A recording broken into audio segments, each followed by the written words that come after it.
আমার এই গ্লোয়িং স্কিনের রহস্য হচ্ছে কি আপুর কাছে ফেসিয়াল করা, কারণ হচ্ছে আমি আর কোথাও ফেসিয়াল করি না।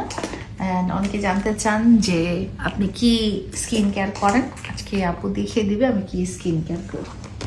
চলো চলো চলো। ফেসিয়াল শেষ হওয়ার পরে একটা মিনিটও লাইলা আপু সময় দিতে চাচ্ছে না, কারণ তার বাচ্চাদের কথা মনে পড়েছে। কত তাড়াতাড়ি বাসায় যাবে, বাচ্চাদেরকে সময় দিবে, সেই চিন্তায় তার মাথা শেষ। যাই হোক, আজকে লাইলা আপুকে যেই ফেসিয়ালটা দিয়েছি এটা হলো advance detox oxygen Hydra facial, যেটা স্কিনকে ডিপ ক্লিন করে এবং ময়শ্চারাইজড করে। আপনারা দেখতেই পাচ্ছেন আপুর স্কিনে আমরা ইন টোটাল 16টা ফাংশন ইউজ করেছি। তার একটা বিশেষ কারণ আছে, কারণ আপুর স্কিন আপনারা আগেও দেখেছেন, আপুর স্কিনে প্রায় 350 তিল আমরা উঠিয়েছি। হঠাৎ করে আপুর একটু স্ট্রেসের কারণে একটু মেলাজমা ভাব দেখা যাচ্ছে স্কিনে, এই জন্য আপু এই ধরনের একটা ফেসিয়াল চাচ্ছিলেন যেটাতে মেলাজমার টেন্ডেন্সিটা অনেকটাই কমে আসবে। আপুর স্কিনের মেলাজমাটা একদম স্টার্টিং পয়েন্টে আছে, এই জন্য আমরা হুট করেই কিন্তু লেজার ট্রিটমেন্টে চলে যায় নাই, কারণ এই ট্রিটমেন্টের মাধ্যমে যদি মেলাজমা কন্ট্রোল করা যায়, শুরু থেকেই তো মেলাজমার জন্য লেজার ট্রিটমেন্টে যাওয়ার কোনো প্রয়োজন নাই। যদি এটাতেই চলে যায় তাহলে আলহামদুলিল্লাহ। এই ফেসিয়ালের মাধ্যমে প্রচুর পরিমাণে কোলাজেন বৃদ্ধি পাবে স্কিনে এবং ব্রাইটেনিংটাও পাশাপাশি পাবেন গ্লসি হেলদি একটা স্কিন।